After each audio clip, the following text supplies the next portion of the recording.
I am relaxing, readjusting, recollaborating, reconfigurating. Oh my days. I've just come back from Jamaica and my gran died, and it was horrible. It was horrible. She had a great send off, a great Thanksgiving celebration. But and you know, when people are older, you know that you never know when it's going to happen. However, I'm just there's a lot of reality to deal with, and thank God for just trusting in the Lord. I think what's important with any death and with any loss and with any grief is to make sure you do have counselling. I've had counselling. I've had counselling for a few things. For the death of my son's dad, he died in his 30s unexpectedly. I had counselling when I was when I had a appetite for eating tissue. I was eating tissue at one point. It was like, I don't know if I wouldn't call it a phobia, an addiction, very unhealthy addiction. And it's interesting because what was missing for me was self-love. And I always come back to that self-love. How do I love myself? How do I look after myself? Self-care. And then it comes to the point when you're being selfish, because it's important to lock yourself away from people and even from family. Because there's a saying, you can choose your friends, but you can't choose your family. And I feel I'm choosing my friends as well as I can. But then also boundaries in your friendship. And then there's also got to be healthy boundaries in your families as well. But yeah, I got exposed more to family, more to dynamics, got closer to my uncles, and respect due to my mum. My mum is the only girl for her mum, the oldest, and her mum had 4 boys. On the other side, my mum's dad has one daughter, and so big up Auntie Rose all the way in America. But coming back, I'm just sitting down, really just gonna have to be sharing and sharing as healthily as I can, because of confidentiality and respect for my family. But I share because of dynamics, because it's healthy for me. And I work with people with addictions. And so you look at different models, different psychology, and different ways of connecting with people powerfully and having people share their truth so that they can walk dynamically in their own power and transformation. That's what I'm committed to with my work and with who I am.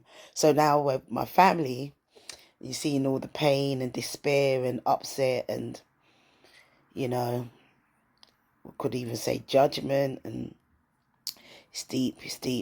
So, and there's layers, and there will always be layers, because people, we are beautiful, and we also can be very beautifully dysfunctional. And I say that because I'm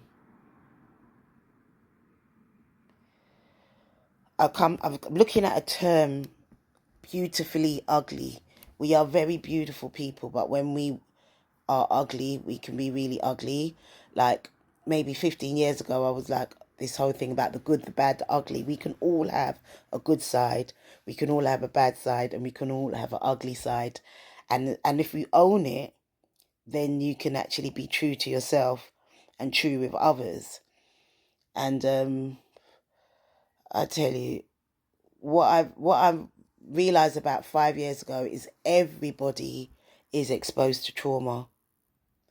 Even an unborn child in the womb is exposed to some kind of stress that can be traumatic, through the listening and being carried in the womb. And even if you are the most protective parent, protective auntie, uncle, cousin, even if you're a protected child and you are like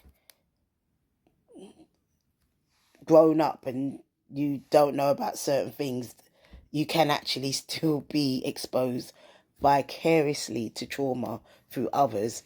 And there's something called informed trauma care, or yeah, in trauma care, where it's a model that has been done a lot of research around how people can get exposed to trauma and how trauma can get triggered for all different people.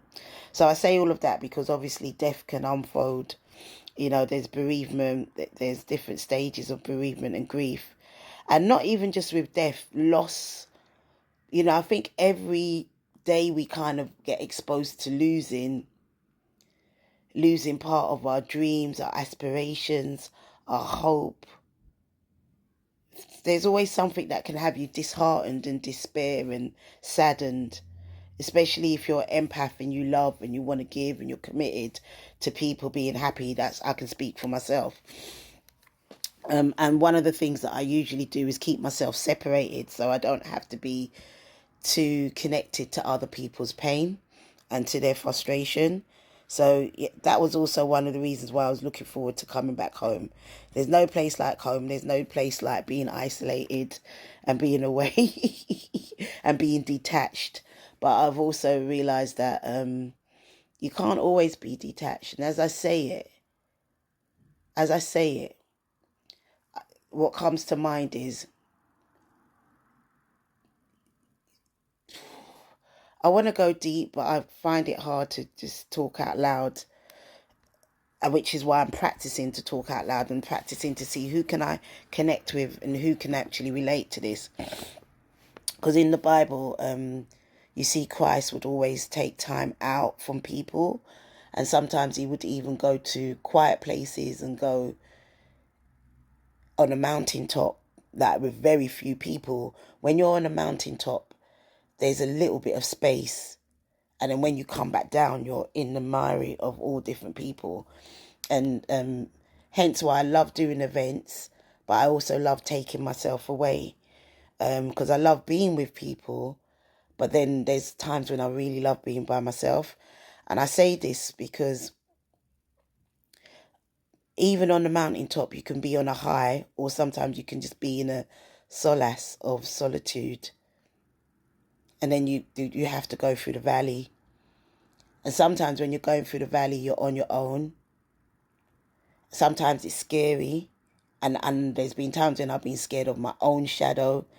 Even the shadows of when there's a little bit of light, or there's certain lights that are around. I'm talking about in the natural.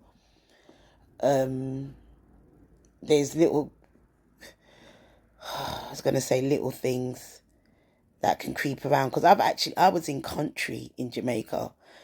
And like my eyes good, you know, like if I could see a lizard run or whatever, or the cockroaches, and not many cockroaches, thank God, in country and even in town.